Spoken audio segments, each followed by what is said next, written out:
এবার রাজ্য বাজেটে পড়ুয়াদের ট্যাব নিয়ে বড় ঘোষণা করলেন অর্থ দফতরের স্বাধীন দায়িত্বপ্রাপ্ত প্রতিমন্ত্রী চন্দ্রিমা ভট্টাচার্য।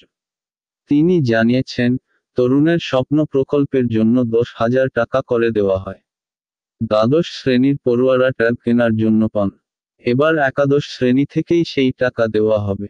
সেজন্য অতিরিক্ত 900 কোটি টাকা বরাদ্দ করা হচ্ছে। বাংলার মুখ্যমন্ত্রী মমতা বন্দ্যোপাধ্যায় জানিয়েছেন, ক্লাস 11 থেকেই উচ্চ মাধ্যমিকে পড়াশোনা শুরু হয়ে যায়। সে কারণে ক্লাস 11 থেকে স্মার্টফোন দেওয়া হচ্ছে। এতে তাদের সুবিধা হবে। আগে দ্বাদশ শ্রেণীতে দেওয়া হতো।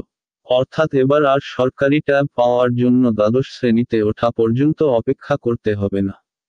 দশম শ্রেণী থেকে একাদশ শ্রেণীতে ওঠার পরেই কোনো পড়ুয়ার হাতে চলে যাবে সরকারি ট্যাব।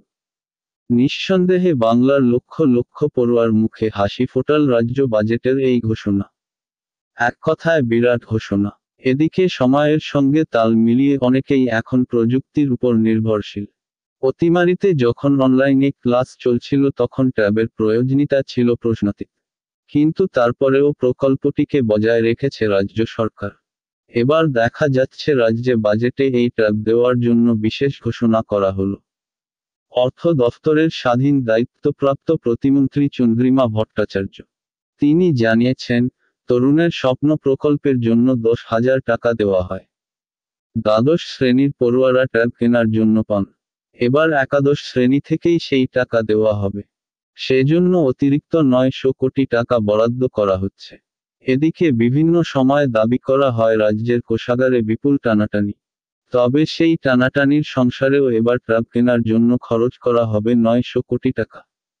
এদিকে রাজ্যের বিরোধী দলনেতা শুভেন্দু অধিকারী এই বাজেটের একাধিক ঘোষণার তীব্র সমালোচনা করেছেন।